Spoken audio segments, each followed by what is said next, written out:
চলতি মাসেই মাত্র আর দুদিন পরই কলকাতায় মেট্রো উদ্বোধন সহ প্রশাসনিক সভায় আসছেন দেশের প্রধানমন্ত্রী নরেন্দ্র মোদী। তার আগেই মধ্যমগ্রামে আইডি বিস্ফোরণ।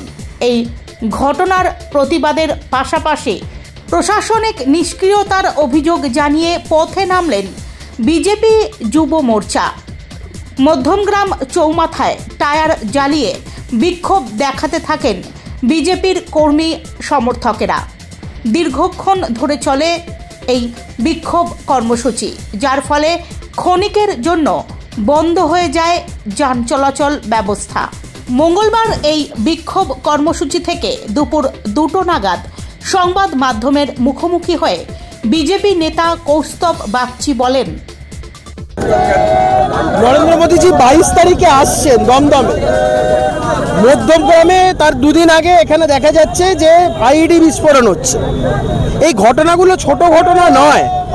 অতীতে দেখা গেছে একাধিক জায়গায় বোমা বিস্ফোরণের ঘটনা এবং তার সাথে শাসক দলের যোগাযোগ। এই যে অনুপ্রবেশকারী জঙ্গিদের মমতা বন্দ্যোপাধ্যায় লালন পালন করছেন, এগুলোর উদ্দেশ্য কি?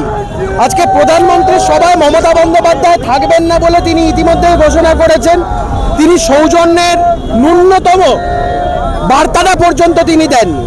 প্রধানমন্ত্রীর বিরুদ্ধে একাধিকবার মমতা বন্দ্যোপাধ্যায়কে বিষোদ্গার করতে শোনা গেছে। প্রধানমন্ত্রীর উপরে প্রাণঘাতী হামলা করার ছকের পেছনে মুখ্যমন্ত্রীকে কোনো ইন্ধন আছে? সেই জায়গা থেকে আমরা দাঁড়িয়ে আজকে প্রতিবাদ করছি।